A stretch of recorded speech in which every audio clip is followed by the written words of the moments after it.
ഞാൻ ഡാനിയലച്ചൻ. പ്രിയമുള്ളവരെ, നിങ്ങൾ കേട്ടുകൊണ്ടിരിക്കുന്നത് എൻകൗണ്ടർ ബൈബിൾ സ്റ്റഡി.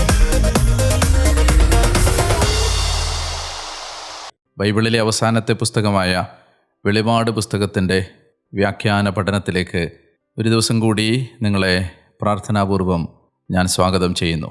നമ്മൾ കഴിഞ്ഞ എപ്പിസോഡിൽ കണ്ടത് വെളിപാട് പുസ്തകത്തിൻ്റെ 4-ാം അധ്യായത്തിൻ്റെ വ്യാഖ്യാനങ്ങളാണ്.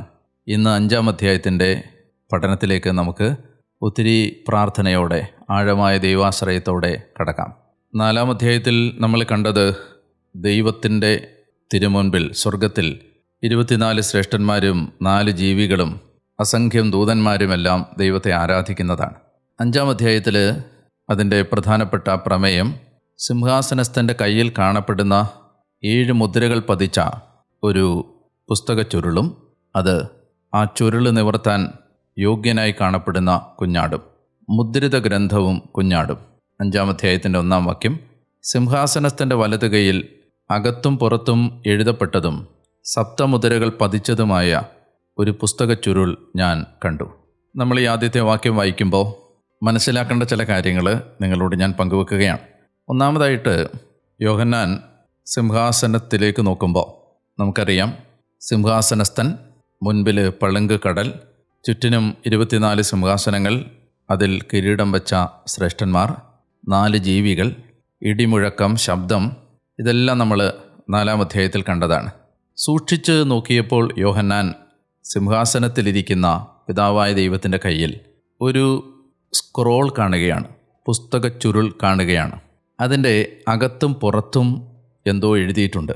അതിന് 7 മുദ്രകൾ പതിച്ചിട്ടുണ്ട്. ഈ സൂചനകളിൽ നിന്ന് നമ്മൾ മനസ്സിലാക്കേണ്ട ചില കാര്യങ്ങൾ പങ്കുവച്ചുകൊണ്ട് ആരംഭിക്കാം. ഒന്നാമത്തേത്, ഈ പുസ്തക ചുരുൾ ഒരു കവനൻ്റ് ഡോക്യുമെൻ്റാണ്, ഒരു ഉടമ്പടി പത്രികയാണ്. സീനായി മലയിൽ വെച്ച് മോശയുടെ കയ്യിലേക്ക് ഉടമ്പടി ഫലകങ്ങൾ, കൽപ്പനകൾ എഴുതിയ ഫലകങ്ങൾ ദൈവം കൊടുത്തുവിടുമ്പോൾ അതിൻ്റെ അകത്തും പുറത്തും എഴുതപ്പെട്ടിട്ടുണ്ടായിരുന്നു. അപ്പോൾ ഒന്നാമതായി ഇത് സൂചിപ്പിക്കുന്നത് ഒരു കവനൻ്റ് ഡോക്യുമെൻ്റാണ് ഇത് എന്നാണ്. ഇത് ദൈവം മനുഷ്യനോട് ചെയ്ത ഉടമ്പടികളെ ഓർമ്മിപ്പിക്കുന്ന ഒരു പുസ്തക ചുരുളാണ്. രണ്ടാമതായിട്ട്, അതിൽ 7 മുദ്രകൾ പതിച്ചിട്ടുണ്ട് എന്നതും അതൊരു ഉടമ്പടി പത്രികയാണ് എന്ന സൂചന നൽകുന്നു. കാരണം പ്രധാനപ്പെട്ട പുരാതന ഉടമ്പടികളിലൊക്കെ ഇങ്ങനെയൊരു പാരമ്പര്യം പതിവുണ്ടായിരുന്നു. അതിൽ 7 സാക്ഷികൾ അവരുടെ മുദ്രകൾ വെക്കുമായിരുന്നു. അപ്പോൾ ഇതിൽ നിന്ന് നമ്മൾ മനസ്സിലാക്കേണ്ട ആദ്യത്തെ സൂചന, നിങ്ങളുടെ മനസ്സിൽ വെക്കേണ്ട ആദ്യത്തെ, നിങ്ങൾ ശ്രദ്ധയിൽ വെക്കേണ്ട ആദ്യത്തെ പ്രധാനപ്പെട്ട കാര്യം, ഈ പുസ്തക ചുരുളിന് ഉടമ്പടിയുമായി എന്തോ ബന്ധം ഉണ്ട്. രണ്ടാമതായിട്ട്, യോഹന്നാനോട് മുൻപത്തെ അധ്യായത്തിൽ ദൈവം പറഞ്ഞ ഒരു കാര്യം, ഇനി സംഭവിക്കാൻ പോകുന്ന കാര്യങ്ങൾ നിനക്ക് ഞാൻ കാണിച്ചു തരാം എന്നാണ്. അങ്ങനെയൊരു സൂചന മുൻപിൽ പറഞ്ഞിരിക്കുന്നത് കൊണ്ട് നമുക്ക് അനുമാനിക്കാം, ഈ പുസ്തക ചുരുളിനകത്ത് എഴുതിയിരിക്കുന്നത് ഇനി മനുഷ്യരാശിക്ക് എന്ത് സംഭവിക്കും എന്നതുമാവാം. മാനവകുലത്തിൻ്റെ ഭാവിയെ സംബന്ധിക്കുന്ന ഡോക്യുമെൻ്റാണ്, പത്രികയാണ് ഈ യോഹന്നാൻ സിംഹാസനസ്ഥൻ്റെ വലത് കൈയിൽ കാണുന്ന ഈ പുസ്തക ചുരുൾ. 2-ാമത്തെ വാക്യം എങ്ങനെയാണ്? ശക്തനായൊരു ദൂതനെ ഞാൻ കണ്ടു. അവൻ ഉച്ചത്തിൽ വിളിച്ചു പറഞ്ഞു, ഈ ചുരുൾ നിവർത്താനും അതിൻ്റെ മുദ്രകൾ പൊട്ടിക്കാനും അർഹതയുള്ള, യോഗ്യതയുള്ള ആരാണുള്ളത്? 3-ാമത്തെ വാക്യം, എന്നാൽ സ്വർഗത്തിലോ ഭൂമിയിലോ ഭൂമിക്കടിയിലോ ഉള്ള ആർക്കും ഈ ചുരുൾ നിവർത്താനോ അതിലേക്ക് നോക്കാനോ കഴിഞ്ഞില്ല. ചുരുൾ നിവർത്താനോ അതിലേക്ക് നോക്കാനോ യോഗ്യനായി ആരെയും കണ്ടെത്താത്തതിനാൽ ഞാൻ, യോഹന്നാൻ, വളരെയേറെ കരഞ്ഞു. പശ്ചാത്തലം നിങ്ങൾക്ക് മനസ്സിലാവുന്നുണ്ട്. സിംഹാസനസ്ഥൻ്റെ കയ്യിൽ ഉടമ്പടിയുടെ ഫലകമിരിക്കുകയാണ്. മാനവകുലത്തിന് ഇനി എന്ത് സംഭവിക്കും എന്നതിനെ സംബന്ധിക്കുന്ന വെളിപ്പെടുത്തലുകൾ ഇരിക്കുകയാണ്. ഇത് 7 മുദ്രകൾ വെച്ച് പൂട്ടിയ പുസ്തക ചുരുളാണ്, മുദ്ര വെച്ചിരിക്കുന്നതാണ്. ഇനി അത് തുറന്ന് വായിക്കണമെങ്കിൽ ഈ 7 മുദ്രകൾ പൊട്ടിക്കണം. ഈ ചുരുൾ നിവർത്താനോ അതിലേക്ക് നോക്കാനോ സ്വർഗത്തിലോ ഭൂമിയിലോ ഭൂമിക്കടിയിലോ ഉള്ള ആർക്കും കഴിയാത്തതിനാലും ആരെയും കാണാത്തതിനാലും യോഹന്നാൻ ഹൃദയം നൊന്ത് കരയുകയാണ്. അപ്പോൾ ശ്രേഷ്ഠന്മാരിൽ ഒരുവൻ യോഹന്നാനോട് പറയുന്നു, കരയാതിരിക്കുക, പരിഹാരമുണ്ട്. ഇതാ, യൂദാ വംശത്തിൽ നിന്നുള്ള സിംഹവും ദാവീദിൻ്റെ വേരുമായവൻ വിജയിച്ചിരിക്കുന്നു. അവന് ചുരുൾ നിവർത്താനും 7 മുദ്രകൾ പൊട്ടിക്കാനും കഴിയും. യോഹന്നാന് കിട്ടുന്ന ആശ്വാസം ഇതാണ്, ഈ ചുരുൾ നിവർത്താൻ യോഗ്യതയുള്ള ഒരേ ഒരാളേ ഉള്ളൂ. ആ ഒരേ ഒരാൾ ആരാണെന്നുള്ള സൂചനയാണ് യൂദാ വംശത്തിൽ നിന്ന് വന്ന സിംഹം, ദാവീദിൻ്റെ വേര് ആയവൻ. അവനാണ് ഈ ചുരുൾ നിവർത്താനുള്ള യോഗ്യതയുള്ളവൻ. അവനാണതിൽ വിജയിച്ചിരിക്കുന്നത്. അവന് ചുരുൾ നിവർത്താനും സപ്തമുദ്രകൾ പൊട്ടിക്കാനും കഴിയും. ഇങ്ങനെ കേൾക്കുന്ന യോഹന്നാൻ ഈ യൂദാ വംശത്തിൽ നിന്നുള്ള സിംഹത്തെ കാണാൻ പ്രതീക്ഷയോടെ കണ്ണുകൾ വിടർന്ന് നോക്കി നിൽക്കുമ്പോൾ 6-ാമത്തെ വാക്യം, അപ്പോൾ സിംഹാസനത്തിൻ്റെയും 4 ജീവികളുടെയും മധ്യേ ശ്രേഷ്ഠന്മാരുടെ നടുവിൽ കൊല്ലപ്പെട്ടതായി തോന്നുന്ന ഒരു കുഞ്ഞാട് നിൽക്കുന്നത് ഞാൻ കണ്ടു. അവന് 7 കൊമ്പുകളും 7 കണ്ണുകളുമുണ്ട്. ഈ കണ്ണുകൾ ലോകമെമ്പാടും ഐക്യപ്പെട്ട ദൈവത്തിൻ്റെ സപ്താത്മാക്കളാണ്. അവൻ ചെന്ന് സിംഹാസനത്തിൻ്റെ വലത് കൈയിൽ നിന്ന് ചുരുൾ വാങ്ങി. മനോഹരമാണ് ഇത്. യോഹന്നാൻ പ്രതീക്ഷയോടെ നോക്കുന്നതാരെയാണ്? ഒരു സിംഹത്തെയാണ്. എന്നാൽ യോഹന്നാൻ കാണുന്നത് ഒരു കുഞ്ഞാടിനെയാണ്. വെളിപാട് പുസ്തകം നമ്മോട് പറയുകയാണ്, അവൻ ഒരേ സമയത്ത് സിംഹവും അതേ സമയത്ത് കുഞ്ഞാടുമാണ്. Jesus is the lion and the lamb at the same time. അവൻ രണ്ടിൻ്റെയും പരിപൂർണമായ ഒരു ബാലൻസാണ്. അവൻ സിംഹവും കുഞ്ഞാടും ചേർന്ന ഒരു പെർഫെക്റ്റ് ബാലൻസ് സൂക്ഷിക്കുന്ന ആളാണ്. പാപികളോട് ഇടപഴകുമ്പോൾ അവൻ കുഞ്ഞാടായിരുന്നു. പാപത്തെ നേരിടുമ്പോൾ അവൻ സിംഹത്തെ പോലെയായിരുന്നു. അങ്ങനെ സിംഹത്തെ കാണാൻ പ്രതീക്ഷയോടെ നോക്കി യോഹന്നാൻ ഈ കുഞ്ഞാടിനെ കാണുകയാണ്. എവിടെയാണ് കുഞ്ഞാടിനെ കാണുന്നത്? 4 ജീവികളുടെയും 24 ശ്രേഷ്ഠന്മാരുടെയും നടുവിൽ കൊല്ലപ്പെട്ടതായി തോന്നുന്ന ഒരു കുഞ്ഞാട് നിൽക്കുന്നത് യോഹന്നാൻ കണ്ടു. സിംഹാസനത്തിൻ്റെയും 4 ജീവികളുടെയും മധ്യേ ശ്രേഷ്ഠന്മാരുടെ നടുവിൽ കൊല്ലപ്പെട്ടതായി തോന്നുന്ന ഒരു കുഞ്ഞാട് നിൽക്കുന്നത് യോഹന്നാൻ കണ്ടു. ഇതിനെക്കുറിച്ച് വളരെ ശ്രദ്ധയോടെ ചില കാര്യങ്ങൾ മനസ്സിലാക്കാനായിട്ടുണ്ട്. ജെറുസലേം ദേവാലയത്തിൽ നടന്നിരുന്ന ഒരു പ്രധാനപ്പെട്ട ബലിയർപ്പണത്തിൻ്റെ പേരാണ് ടാമിഡ് സാക്രിഫൈസ്. ഈ ബലിയുടെ പേര് ടാമിഡ്, TAMID, താമിഡ് എന്നാണ് അതിൻ്റെ പേര്. എന്താണ് ഈ സാക്രിഫൈസ്? എന്താണ് ഈ ബലി? എല്ലാ ദിവസവും പ്രഭാതത്തിൽ 9 മണിക്കും ഉച്ചതിരിഞ്ഞ് 3 മണിക്കും ജെറുസലേം ദേവാലയത്തിൽ ഒരു കുഞ്ഞാടിനെ ബലിയർപ്പിക്കുമായിരുന്നു. ഈ കുഞ്ഞാടിനെ ബലിയർപ്പിക്കുന്നത് ഒരു പഴയകാല ഓർമ്മയിലാണ്. മോറിയ മലയിൽ, അതായത് ജെറുസലേം ദേവാലയം ഇപ്പോൾ സ്ഥിതി ചെയ്യുന്ന അതേ മലയിൽ, നൂറ്റാണ്ടുകൾക്ക് മുൻപ് ഈ ജനത്തിൻ്റെ പൂർവ്വപിതാവായ അബ്രഹാം തൻ്റെ മകനായ ഇസഹാക്കിനെയും കൂട്ടി മോറിയ മലയിലേക്ക് മകനെ ബലി കഴിക്കാനായി പോകുമ്പോൾ യാത്രാമധ്യേ വിറകും ചുമന്നുകൊണ്ട് നീങ്ങുന്ന മകൻ ചോദിച്ച ഹൃദയത്തെ വല്ലാതെ ഉലച്ചു കളഞ്ഞൊരു ചോദ്യമുണ്ട്. അപ്പാ, തീയുണ്ട്, വിറകുണ്ട്, ബലിക്കുള്ള കുഞ്ഞാട് എവിടെയാണ്? അബ്രഹാം ഇസഹാക്കിനോട് പറഞ്ഞു, മകനെ, കുഞ്ഞാടിനെ ദൈവം തരും. വിശ്വാസത്തിൻ്റെ ഒരു വാക്കാണത്. മലമുകളിലെത്തിയപ്പോൾ മകനെ ബലി കഴിക്കുന്നതിൽ നിന്ന് ദൈവം ആ പിതാവിനെ തടയുകയും പകരം മുൾച്ചെടികൾക്കിടയിൽ കൊമ്പുടക്കി കിടക്കുന്ന ഒരു മുട്ടാടിനെ കാണിച്ചു കൊടുക്കുകയും ചെയ്തു. അബ്രാഹത്തിന് ദൈവം നൽകിയത് കുഞ്ഞാടല്ല, മുട്ടാടാണ്. ഈ ഭാഗം വ്യാഖ്യാനിച്ച യഹൂദ റബിമാർ ഇങ്ങനെ പറഞ്ഞിരുന്നു: കുഞ്ഞാടിനെ തരുമെന്ന വാഗ്ദാനം, അബ്രാഹം ഉച്ചരിച്ച ആ പ്രവചനം നിറവേറാതെ കിടക്കുകയാണ്. അതുകൊണ്ട് ഓരോ ദിവസവും പ്രഭാതത്തിലും പ്രദോഷത്തിലും രാവിലെ 9 മണിക്കും ഉച്ചതിരിഞ്ഞ് 3 മണിക്കും ഈ കുഞ്ഞാടിനെ ബലിയർപ്പിക്കുമ്പോൾ റബിമാരിങ്ങനെ പ്രാർത്ഥിച്ചിരുന്നു: ദൈവമേ, അങ്ങയുടെ വാഗ്ദാനപ്രകാരമുള്ള കുഞ്ഞാടിനെ അയക്കണമേ. മിശിഹായെക്കുറിച്ചുള്ള പ്രതീക്ഷകളുടെ പ്രാർത്ഥനയായിരുന്നു ആ കുഞ്ഞാടിനു വേണ്ടിയുള്ള കാത്തിരിപ്പ്. അങ്ങനെ ഈ കുഞ്ഞാടിനെ ബലി കഴിക്കുമ്പോൾ അവിടെ ശ്രദ്ധേയമായി നമ്മൾ മനസ്സിലാക്കേണ്ട മറ്റൊരു പ്രധാനപ്പെട്ട കാര്യം, ഈ ബലിയെ വിളിച്ചിരുന്ന പേര് ടാമിഡ് എന്നാണ്. അതിൻ്റെ അർത്ഥം സ്റ്റാൻഡിങ്, നിൽക്കുന്ന എന്നാണ്. എന്തുകൊണ്ടാണ് ആ ബലി അങ്ങനെ വിളിച്ചത് എന്ന് ചോദിച്ചാൽ അതിൻ്റെ അർത്ഥം 9 മണിക്ക് കുഞ്ഞാടിനെ ബലി കഴിക്കുമെങ്കിൽ ഈ കുഞ്ഞാടിനെ അതിന് 3 മണിക്കൂർ മുമ്പ് ബലിപീഠത്തിൻ്റെ അടുത്ത് കൊണ്ടുവന്ന് നിർത്തും, കെട്ടിയിടും. ഈ 3 മണിക്കൂർ കുഞ്ഞാട് ബലിപീഠത്തിൻ്റെ മുൻപിൽ നിൽക്കും. ആ 3 മണിക്കൂർ കുഞ്ഞാടിനെ പുരോഹിതന്മാർക്ക് പരിശോധിക്കാനുള്ള സമയമാണ്. വീണ്ടും ഉച്ച കഴിഞ്ഞ് 3 മണിക്ക് ബലിയർപ്പിക്കുമെങ്കിൽ കുഞ്ഞാടിനെ 12 മണിക്ക് കൊണ്ടുപോയി ബലിപീഠത്തിനടുത്ത് കെട്ടും. ആ കുഞ്ഞാട് അവിടെ 3 മണിക്കൂർ നിൽക്കും. പരിശോധിക്കാനുള്ള സമയമാണത്. രാവിലെ 3 മണിക്കൂറും ഉച്ചയ്ക്ക് 3 മണിക്കൂറും ബലിപീഠത്തിൻ്റെ മുൻപിൽ നിൽക്കുന്ന കുഞ്ഞാട് അങ്ങനെ ഇസ്രായേലിൻ്റെ മതബോധത്തിൽ ഒരിക്കലും മുടങ്ങാത്ത നിരന്തരമായ ബലിയുടെ പ്രതീകമായി മാറി. ഈ കുഞ്ഞാടിനെ കാണുമ്പോഴെല്ലാം യഹൂദർ ആ കാഴ്ചയിലൂടെ മനസ്സിലാക്കിയതും അവരുടെ മനസ്സിലേക്ക് വന്നതും ദേവാലയത്തിൽ മുടങ്ങാതെ ബലി നടക്കുന്നു. ദേവാലയത്തിൽ നിരന്തരമായി ബലിയർപ്പിക്കപ്പെടുന്നതിൻ്റെ പ്രതീകമായിരുന്നു ബലിപീഠത്തിന് മുമ്പിൽ നിൽക്കുന്ന കുഞ്ഞാട്. So the lamb becomes the symbol of continuous and never ending sacrifice in the history of Israel. പ്രിയമുള്ളവരെ, ഈ അർത്ഥത്തിൽ വേണം നമ്മൾ സ്വർഗത്തിൽ നിൽക്കുന്ന കുഞ്ഞാടിനെ കാണാൻ. കൊല്ലപ്പെട്ടതായി തോന്നുന്ന ഒരു കുഞ്ഞാട് നിൽക്കുന്നതായി യോഹന്നാൻ കണ്ടു. അവൻ കൊല്ലപ്പെട്ടതിന് ശേഷവും അവൻ നിൽക്കുകയാണ്. അതിൻ്റെ അർത്ഥം അവൻ ഉയർത്തെഴുന്നേറ്റു. മരിച്ച് ഉയർത്തെഴുന്നേറ്റ കർത്താവ് ഒരു കുഞ്ഞാടിനോട് ഉപമിക്കപ്പെട്ട് സിംഹാസനത്തിൻ്റെ മുമ്പിൽ, അതായത് ദേവാലയത്തിലേക്ക് വന്നാൽ അൾത്താരയുടെ മുമ്പിൽ, സിംഹാസനം സൂചിപ്പിക്കുന്നത് ദേവാലയത്തിലെ ബലിപീഠമാണ് എന്ന് നമ്മൾ നേരത്തെ പറഞ്ഞിരുന്നു. ബലിപീഠത്തിന് മുൻപിൽ കുഞ്ഞാട് നിൽക്കുന്നതായി കാണുമ്പോൾ അത് സൂചിപ്പിക്കുന്നത്, യഹൂദൻ്റെ ചരിത്രം അറിയാവുന്ന ആൾ, ഒരു യഹൂദ വായനക്കാർക്ക് അതിൽ നിന്ന് മനസ്സിലാവുന്നത്, സിംഹാസനസ്ഥൻ്റെ മുമ്പിൽ, പിതാവിൻ്റെ മുമ്പിൽ നിരന്തരമായി ബലിയർപ്പിച്ചുകൊണ്ടിരിക്കുന്ന, നടന്നുകൊണ്ടിരിക്കുന്ന ബലിയായി മാറുന്ന ഒരു കുഞ്ഞാടിനെയാണ് അത് ഓർമ്മിപ്പിക്കുന്നത്. ഞാൻ ചുരുക്കി പറഞ്ഞാൽ, കൊല്ലപ്പെട്ടതായി തോന്നുന്നൊരു കുഞ്ഞാട് സിംഹാസനത്തിൻ്റെ മുമ്പിൽ നിൽക്കുന്നതായി കണ്ടു എന്നൊരൊറ്റ വാചകം സൂചിപ്പിക്കുന്നത്, സ്വർഗത്തിലിപ്പോഴും നിരന്തരമായി മുടങ്ങാതെ ബലി നടന്നുകൊണ്ടിരിക്കുന്നു, പുത്രൻ ബലിയർപ്പിച്ചുകൊണ്ടിരിക്കുന്നു തന്നെ എന്നാണ്.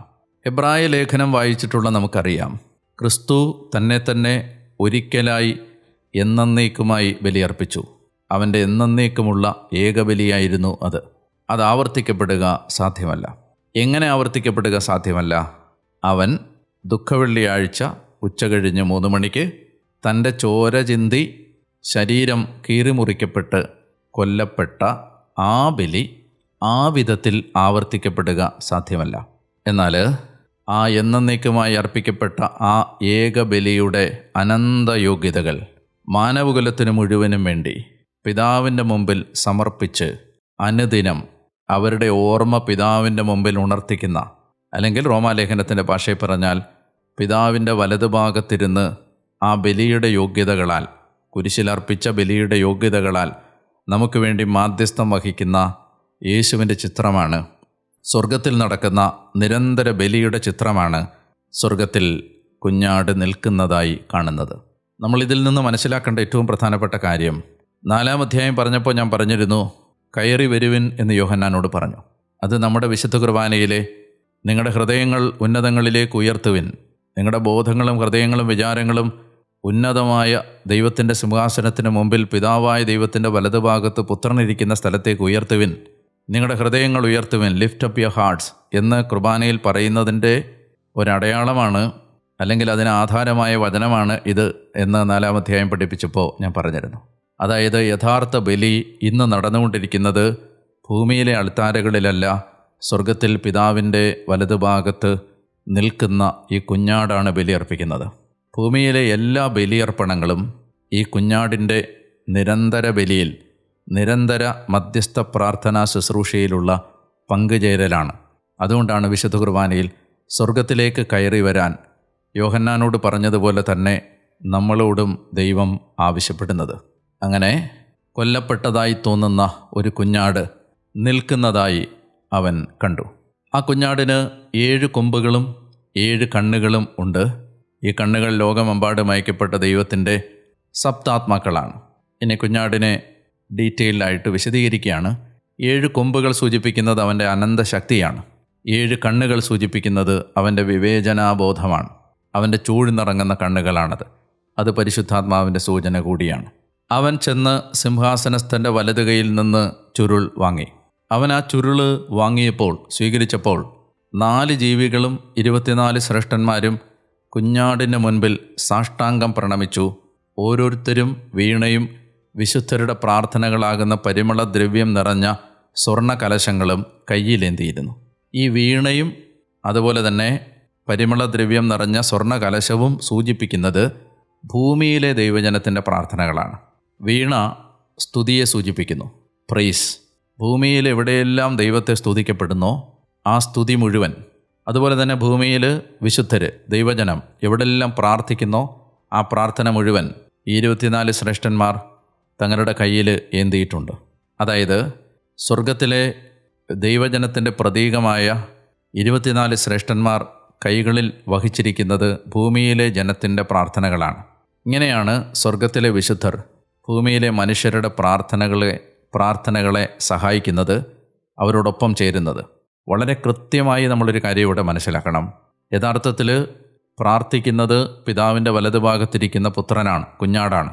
ആ കുഞ്ഞാടിൻ്റെ പ്രാർത്ഥനകളോട് ചേർത്താണ് ഭൂമിയിലെ എല്ലാ പ്രാർത്ഥനകൾക്കും വിലയുള്ളതും ആ പ്രാർത്ഥനകൾക്കകത്ത് മാത്രമാണ് വിലയുള്ളതും. വിശുദ്ധരുടെ മാധ്യസ്ഥം, പരിശുദ്ധ അമ്മയുടെ മാധ്യസ്ഥം, വിശുദ്ധരുടെ പ്രാർത്ഥനകൾ, ഇതെല്ലാം തന്നെ ക്രിസ്തുവിൻ്റെ ഏകമധ്യസ്ഥ ശുശ്രൂഷയോട് ചേർന്ന് നിർവഹിക്കപ്പെടുന്നതാണ്. അതിന് വിഭിന്നമായതൊന്നല്ല. എന്ന് പറഞ്ഞാൽ യേശുക്രിസ്തു നടത്തുന്ന ഈ ഏകമധ്യസ്ഥത്തിന് വിഭിന്നമായോ വിപരീതമായോ സമാന്തരമായോ അല്ല ഭൂമിയിൽ നമുക്ക് വേണ്ടി വിശുദ്ധർ പ്രാർത്ഥിക്കുന്നത്. മറിച്ച് ക്രിസ്തുവിൻ്റെ ഈ നിരന്തരമായ ആരാധനയുടെ ഭാഗമായിട്ടാണ്, അതിൻ്റെ ഭാഗമായി നിർവഹിക്കപ്പെടുന്നത് കൊണ്ട് മാത്രമാണ് അതിന് വിലയുള്ളത്. 24 ശ്രേഷ്ഠന്മാരുടെ കയ്യിൽ നമ്മുടെ സ്തുതികളും അതുപോലെ തന്നെ നമ്മുടെ പ്രാർത്ഥനകളും അവരുടെ കൈകളിലേന്തി ഈ പുത്രൻ്റെ മധ്യസ്ഥ പ്രാർത്ഥനയോട് അത് ചേർത്ത് വെക്കുകയാണ്. ഓരോരുത്തരും വീണയും വിശുദ്ധരുടെ പ്രാർത്ഥനകളാകുന്ന പരിമളദ്രവ്യം നിറഞ്ഞ സ്വർണ്ണ കലശങ്ങളും കയ്യിലേന്തിയിരുന്നു. അവർ ഒരു നവ്യഗാനം ആലപിച്ചു. അവർ ദൈവത്തെ ആരാധിക്കുമ്പോൾ ഒരു പുതിയ പാട്ട് പാടുകയാണ്. പുസ്തകച്ചുരുൾ സ്വീകരിക്കാനും അതിൻ്റെ മുദ്രകൾ തുറക്കാനും നീ യോഗ്യനാണ്. കാരണം, അവൻ്റെ യോഗ്യതയാണ് ഇനി പറയുന്നത്. എന്തുകൊണ്ടാണ് അവൻ യോഗ്യനായിരിക്കുന്നത്? കാരണം നീ വധിക്കപ്പെടുകയും നിന്റെ രക്തം കൊണ്ട് എല്ലാ ഗോത്രത്തിലും ഭാഷയിലും ജനതകളിലും രാജ്യങ്ങളിലും നിന്നുള്ളവരെ ദൈവത്തിന് വേണ്ടി വിലയ്ക്ക് വാങ്ങുകയും ചെയ്തു.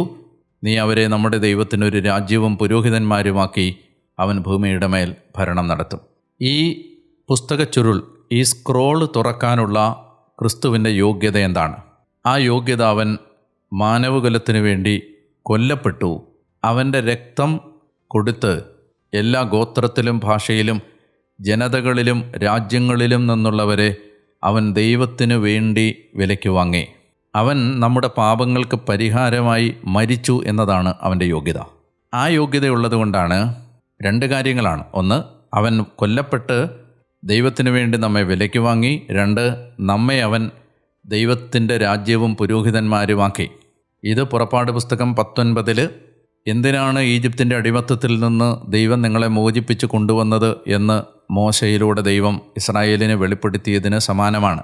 ഈജിപ്തിൽ നിന്ന് മോചിപ്പിച്ചത്, വിലയ്ക്ക് വാങ്ങിയത്, വീണ്ടെടുത്തത് ദൈവത്തിൻ്റെ സ്വന്തമാകാനും ദൈവത്തിൻ്റെ രാജകീയ പുരോഹിത ഗണമായി വിശുദ്ധ ജനതയായി മാറാനുമാണ്. അങ്ങനെ അവൻ നമ്മെ വിലയ്ക്ക് വാങ്ങി രാജ്യവും പുരോഹിതന്മാരും ആക്കിയതുകൊണ്ടാണ് അവന് നമ്മുടെ മേൽ ഇനി സംഭവിക്കാൻ പോകുന്ന കാര്യങ്ങൾ എന്താണ് എന്ന് ആ ചുരുള് തുറന്ന് വായിച്ച് മനസ്സിലാക്കാനുള്ള യോഗ്യതയുള്ളത്. അല്ലെങ്കിൽ ആ ചുരുള് തുറന്ന് അതിനകത്ത് പറയുന്ന കാര്യങ്ങൾ നിർവഹിക്കാനുള്ള യോഗ്യത അവന് നൽകപ്പെട്ടിരിക്കുന്നത് അവൻ നമുക്ക് പകരം മരിച്ചതുകൊണ്ടാണ്. ഈ ഭാഗത്തെക്കുറിച്ച് പറയുമ്പോൾ ബെനഡിക്റ്റ് 16 മാർപ്പാപ്പ പറയുന്ന മനോഹരമായ ചില കാര്യങ്ങളുണ്ട്. ഒന്നാമത്തേത്, ഞാൻ നേരത്തെ പറഞ്ഞിരുന്നു, ഇതൊരു കവനൻ്റ് ഡോക്യുമെൻ്റാണ്. ഇതൊരു ഉടമ്പടി ഫലകമാണ്. പുറങ്ങളിലും എഴുതിയിട്ടുള്ള ഉടമ്പടി പത്രിക. പഴയ നിയമത്തിലെ എല്ലാ ഉടമ്പടികളും പൂർത്തീകരിക്കപ്പെടുന്നത് ക്രിസ്തുവിലാണ്. ക്രിസ്തുവിന് മാത്രമാണ് മാനവകുലത്തോട് ദൈവം ചെയ്ത ഉടമ്പടികളുടെ എല്ലാം പൂർത്തീകരണമാകാൻ കഴിയുന്നത്. ക്രിസ്തുവിലാണ് എല്ലാ വാഗ്ദാനങ്ങളും പൂർത്തിയാവുന്നത്. ക്രിസ്തുവിലാണ് ദൈവം മാനവകുലത്തിന് തരുമെന്ന് പറഞ്ഞ എല്ലാ കാര്യങ്ങളും ഒരാൾ പ്രാപിക്കുന്നത്.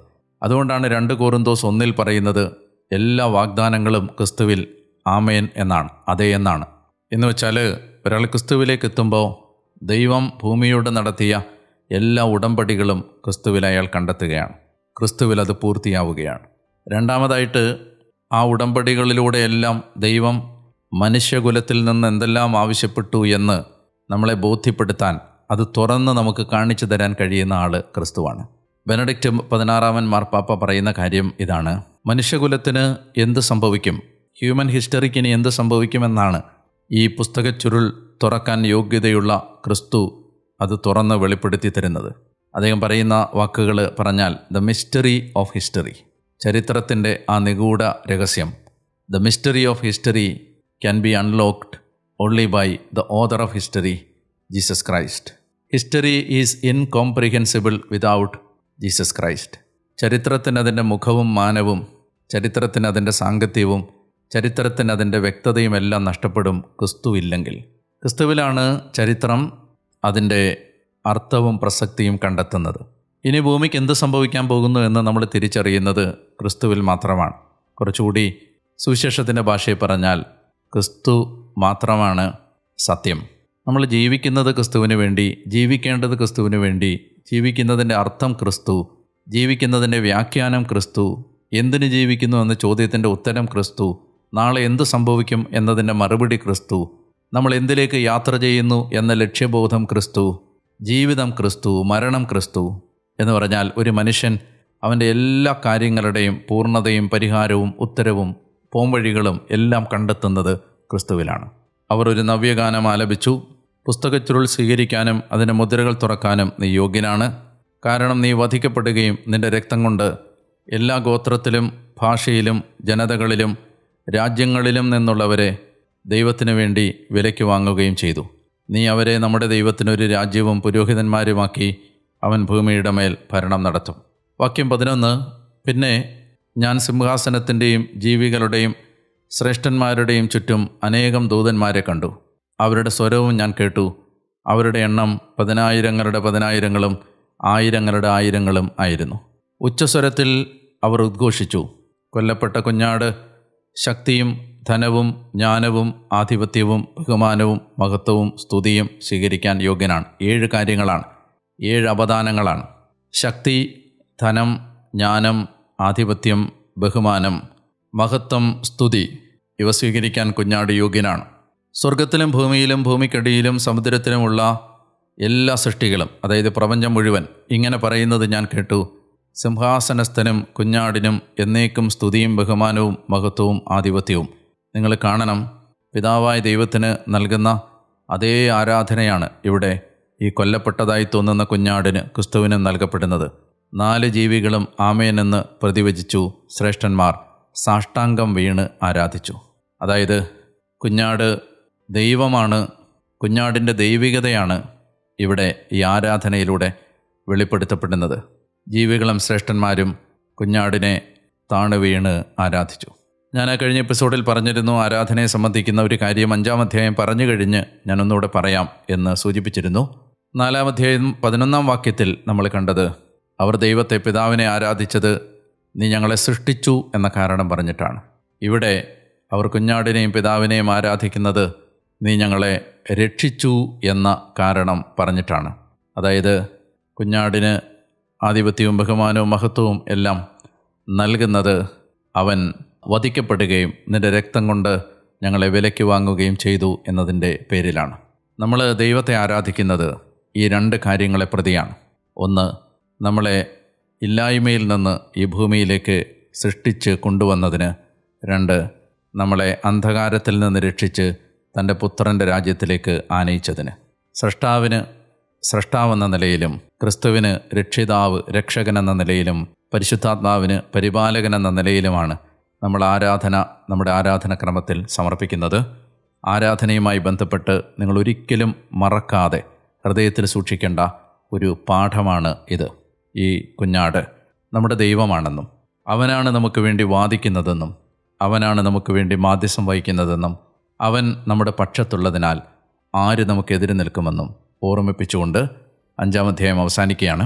6-ാം അധ്യായത്തിൽ ഇനി ഈ മുദ്രകൾ തുറക്കുന്നതിനെ സംബന്ധിക്കുന്ന പഠനങ്ങൾ ഒരുപക്ഷെ ഈ പുസ്തകത്തിലെ ഏറ്റവും ഗഹനമായ പ്രയാസമേറിയ കാര്യങ്ങളാണ് 6-ാം അധ്യായം മുതൽ. പക്ഷേ പരിശുദ്ധാത്മാവ് നമ്മളെ സഹായിക്കും. ഈ യാത്രയിൽ നിങ്ങളൊപ്പം വരുന്നതിന്, ക്ലേശകരമായി നിങ്ങൾ ഈ യാത്രയിൽ പങ്കെടുക്കുന്നതിന് ഞാൻ നന്ദി പറയുന്നു. എന്നെയും നിങ്ങളുടെ പ്രാർത്ഥനകളിൽ ഓർക്കണം. നിങ്ങളെ വീണ്ടും അടുത്ത എപ്പിസോഡിൽ ഈ വചന പഠനവുമായി കാണുന്നതുവരെയും ഞാൻ ഡാനിയേലച്ചൻ നിങ്ങൾക്ക് വേണ്ടി പ്രാർത്ഥിച്ചുകൊണ്ടേയിരിക്കുന്നു. അതുവരെ സ്നേഹിക്കാം, പ്രാർത്ഥിക്കാം, ഈശോയെ പങ്കുവെക്കാം. ദൈവം നിങ്ങളെ അനുഗ്രഹിക്കട്ടെ.